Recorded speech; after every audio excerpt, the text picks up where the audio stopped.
Dernière nouvelle, Babylone tombée. Volant au milieu du ciel, 3 anges.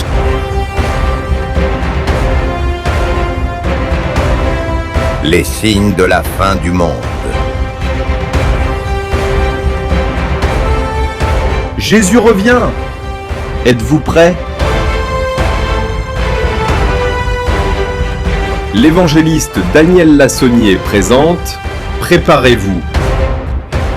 Amis spectatrices et spectateurs, j'ai le plaisir de vous accueillir au développement de notre thème « Jésus revient, sois prêt ». Aujourd'hui, nous aborderons le sujet « Jésus revient, que manges-tu » Prions. Merci Père éternel pour ta parole que tu nous as donnée. Maintenant, où nous allons nous plonger dans ces pages, nous avons besoin de ton éclairage, de ta guidance, et donne-nous la compréhension, mais surtout la volonté de mettre en pratique ces enseignements. Prends possession de ton serviteur, cache-le derrière la croix, afin que Jésus-Christ soit vu et que son message soit entendu. Je te prie une fois de plus que le Saint-Esprit soit l'instructeur principal de ce moment et que la gloire revienne à Dieu au nom de Jésus. Amen.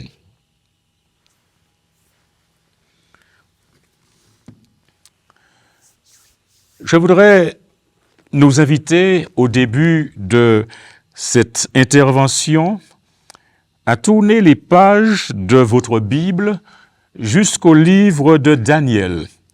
Et là, nous lisons Daniel, chapitre 1, le verset 8. Daniel résolut de ne pas se souiller par les mets du roi et par le vin dont le roi buvait. Il pria le chef des eunuques de ne pas l'obliger à se souiller. Mes amis, il y a plusieurs raisons qui expliquent pourquoi Daniel éviterait de manger la nourriture royale. Et parmi ces raisons, on évoque le fait que les Babyloniens, comme les autres nations païennes, mangeaient des mets impurs. Deuxièmement, c'est que les bêtes n'étaient pas tuées convenablement selon la loi lévitique. Il faut aussi dire que la loi lévitique disait, à partir du chapitre 17, versets 14 et 15 de ce livre, « L'âme de toute chair, c'est son sang qui est en elle. C'est pourquoi j'ai dit aux enfants d'Israël, vous ne mangerez le sang d'aucune chair, car l'âme de toute chair, c'est son sang, et quiconque mangera sera retranché. » Verset 15. Cette personne indigène ou étrangère qui mangera d'une bête morte ou déchirée lavera ses vêtements, se lavera dans l'eau et sera impure jusqu'au soir, puis elle sera pure. La troisième raison qui fait que Daniel refuserait de manger la nourriture royale, c'est qu'une partie des animaux était tout d'abord offerte comme sacrifice aux dieux païens. Dans le livre des Actes, chapitre 15, verset 29, et la Bible dit « Il parut bon au Saint-Esprit et à nous de ne vous imposer d'aucune charge que ce qui est nécessaire, savoir de vous abstenir des viandes sacrifiées aux idoles, du sang des animaux étouffés et de l'impudicité, choses contre lesquelles vous trouverez bien de vous tenir en garde à Dieu. » Pourquoi un juif pieux comme Daniel refuserait-il la nourriture du roi? Pourquoi à l'usage d'aliments et de boissons luxueux et malsains était contraire au principe strict de la tempérance. La cinquième raison qui ferait qu'il refuse, c'est que pour Daniel et ses compagnons, il y avait le désir de supplémentaire, le désir supplémentaire d'éviter un régime carné. Voyez-vous, le jeune Daniel était déterminé à ne rien faire qui interférerait avec son développement physique, mental et spirituel. Depuis le début de cette série de conférences, l'accent a été mis sur le retour de Jésus et la nécessité d'être prêt. Cette préparation touche à tous les aspects de notre vie, physique, mentale et spirituelle. Mais la question de l'alimentation en fait partie. En effet, elle est intrinsèquement liée à la bonne forme de l'homme dès la création de ce dernier. Et Dieu dit, « Je vous donne toute herbe portant de la semence et qui est à la surface de la terre, et tout arbre ayant en lui du fruit d'arbre et portant de la semence, ce sera votre nourriture. » Genèse 1, verset 29. Mesdames et messieurs, votre santé est inscrite au cœur même du projet de Dieu. En créant l'homme et la femme, le Créateur les a envisagés de façon globale, holistique. C'est-à-dire, il s'intéresse à eux dans leur entièreté. Leur santé était pivotale dans son plan, car c'est dans la mesure où l'on jouit d'une bonne santé qu'on pourra apprécier les merveilles de Dieu et lui rendre gloire dans sa vie. À ce sujet, Paul déclare, « Soit donc que vous mangiez, soit que vous fassiez quelque chose, soit que vous buviez, soit que vous fassiez quelque autre chose, faites tout pour la gloire de Dieu. » Oui, mes amis, ainsi donc, la question de la nourriture n'est pas un sujet étranger à l'Évangile.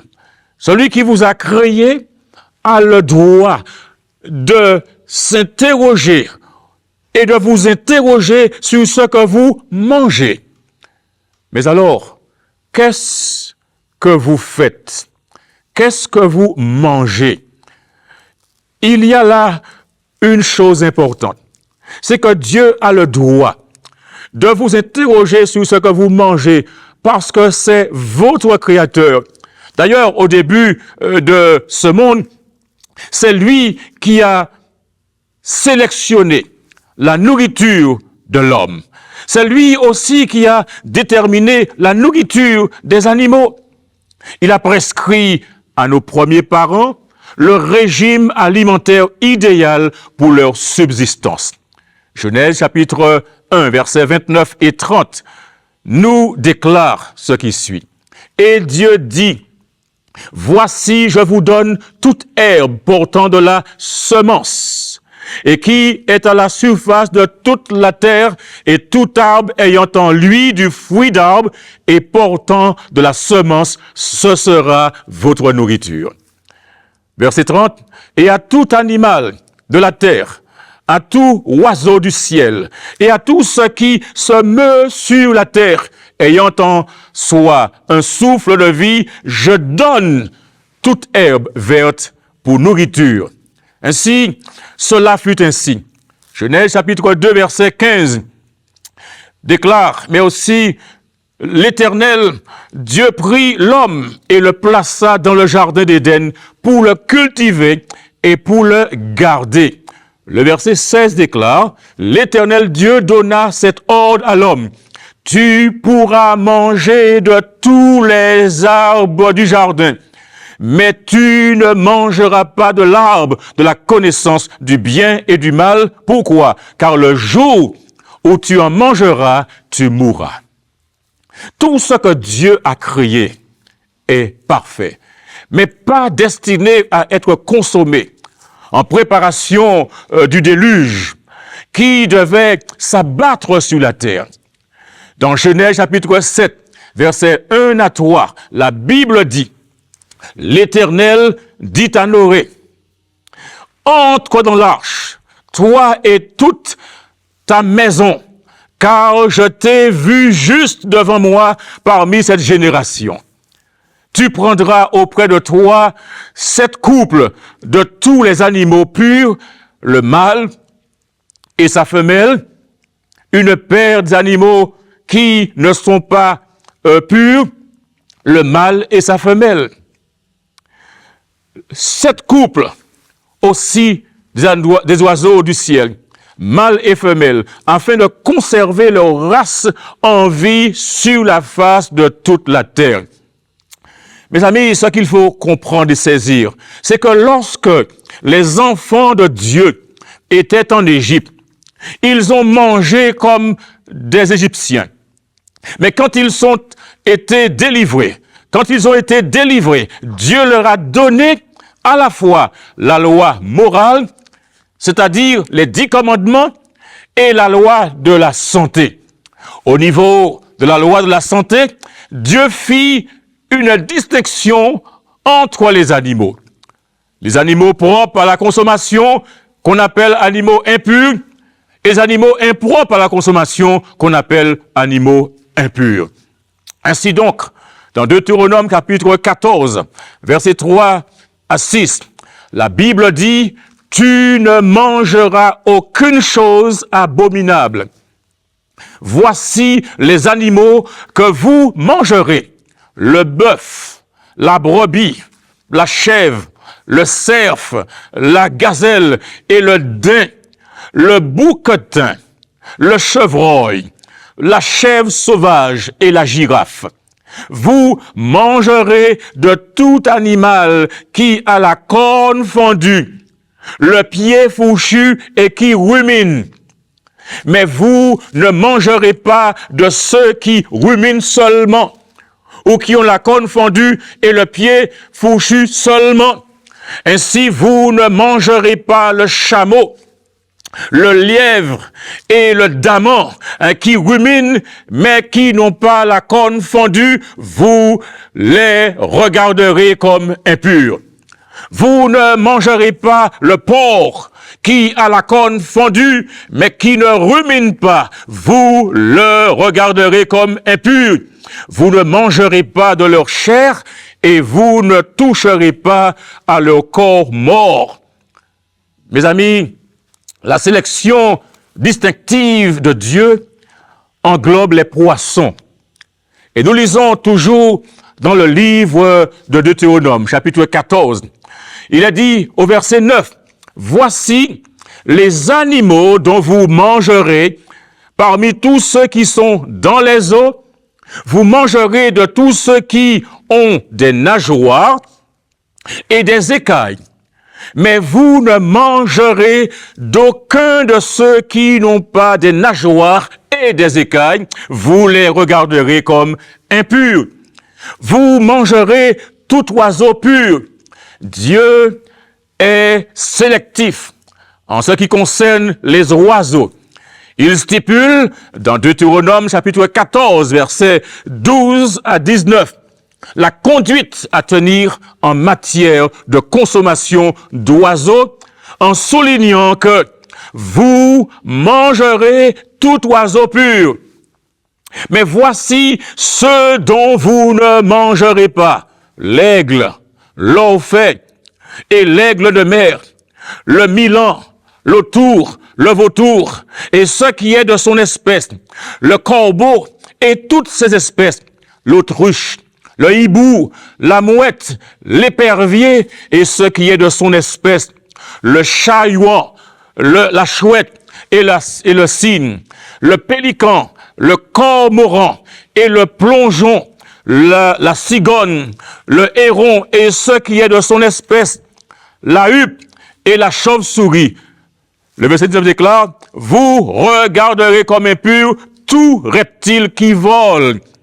On n'en mangera point. » Et Dieu finit au verset 20, où il dit, par une réitération, par la même introduction de la liste, vous mangerez tout oiseau pur.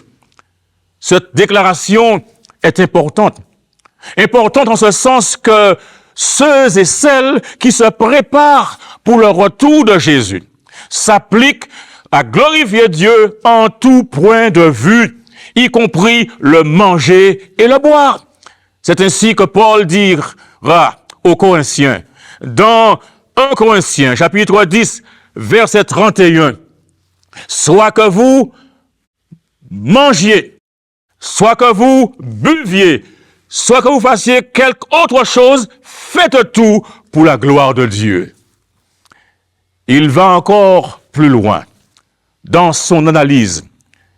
Et il interroge ces derniers sur leur apparence corporelle à Dieu.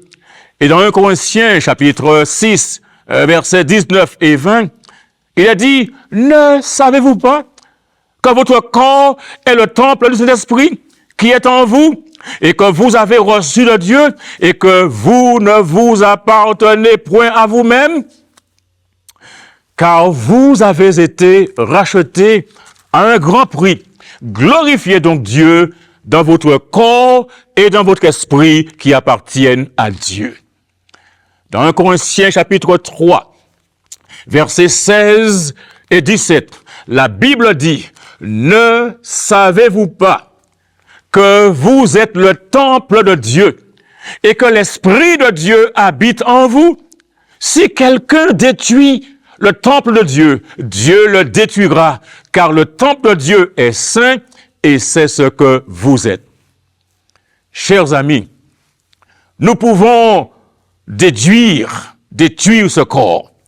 C'est pourquoi il nous faut inclure la boisson dans cette approche de la santé. Parce que l'homme le plus sage qui ait jamais vécu sur cette terre met en évidence par le questionnement l'incidence de la boisson sur l'être humain. Et voilà ce qu'il dit dans Proverbe 23, versets 29 à 32. Il dit, en posant la question, pour qui les a? Pour qui les hélas? Pour qui les disputes?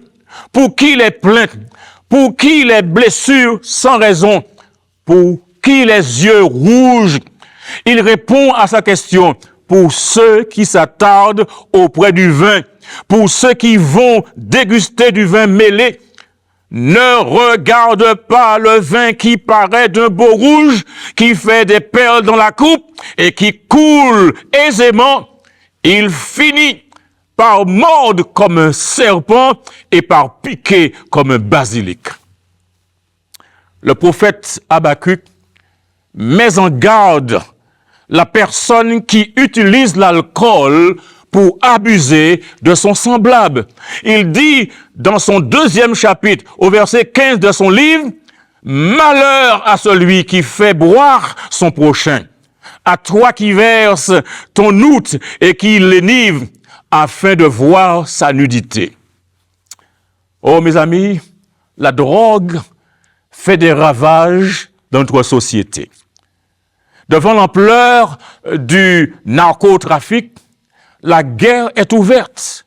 Mesdames et messieurs, quand on sniffe ou inhale des produits dangereux, on détruit le corps.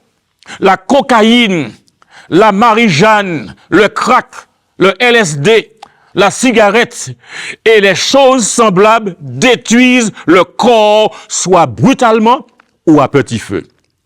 Toute personne qui est victime de l'esclavage de la drogue a besoin de l'intervention du Christ pour cesser la spirale de l'addiction, a besoin de se faire traiter par les professionnels de santé. Il nous faut respecter les lois physiques qui contrôlent la santé du corps, de même que la loi morale qui contrôle la santé de notre nature spirituelle. En tant qu'être humain, il nous faut manger équilibré. En tant qu'être humain, il nous faut faire de l'exercice physique. En tant qu'être humain, il nous faut nouer des liens sociaux. En tant qu'être humain, il nous faut avoir des rayons de soleil pour nous faire du bien. Notons bien, la question de la nourriture est d'une importance cruciale. C'est autour de la question de la nourriture que le serpent a attaqué Ève. C'est autour de la question de la nourriture que les enfants d'Israël descendirent en Égypte. C'est sur la question de la nourriture qu'Ésaü a perdu son droit d'aînesse au profit de Jacob. Dans le désert, Dieu se servit de la manne, ce gâteau tombé du ciel pour nourrir le peuple et marquer la différence qu'il y a entre le jour du sabbat et les autres jours de la semaine. C'est encore sur la base même que le diable a lancé sa première attaque, première flèche de tentation dans le désert contre Jésus, après 40 jours de jeûne. Mais en quoi la question de la nourriture concerne-t-elle notre salut et notre préparation pour le retour de Jésus? La question de la nourriture a une portée eschatologique. Elle doit être prise au sérieux, mesdames et messieurs, parce que Jésus en a fait mention spécifiquement dans son discours sur la fin du monde, en citant la réalité du peuple antédiluvien et celui de la fin des temps. Dans Matthieu chapitre 24, versets 37 à 39, il est dit, « Ce qui arriva du temps de Noé arrivera de même à l'avènement du Fils de l'homme. Car dans les jours qui précédèrent le déluge, les hommes mangeaient et buvaient, se mariaient et mariaient leurs enfants, jusqu'au jour où Noé entra dans l'arche. Et ils ne se doutèrent de rien, jusqu'à ce que le déluge vint et les emporta tous. Il en sera de même à l'avènement du Fils de l'homme. » Chers amis et frères et sœurs, Jésus nous appelle en ce qui concerne la faim. Et il dit dans Luc 21, verset 34, « Prenez garde à vous-même, de crainte que vos cœurs ne s'apesantissent par les excès du manger et du boire et par les soucis de la vie, et que ce jour ne vienne sur vous à l'improviste. Ce que nous mangeons et ce que nous buvons constituera un enjeu majeur au dernier jour. Manger et boire n'est pas mauvais en soi, mais c'est ce que l'on mange et c'est ce que l'on boit qui fait la différence. À cause de ce que Christ a fait sur le calvaire, on ne pourrait manger et boire quelque chose tout simplement parce qu'on aime ça.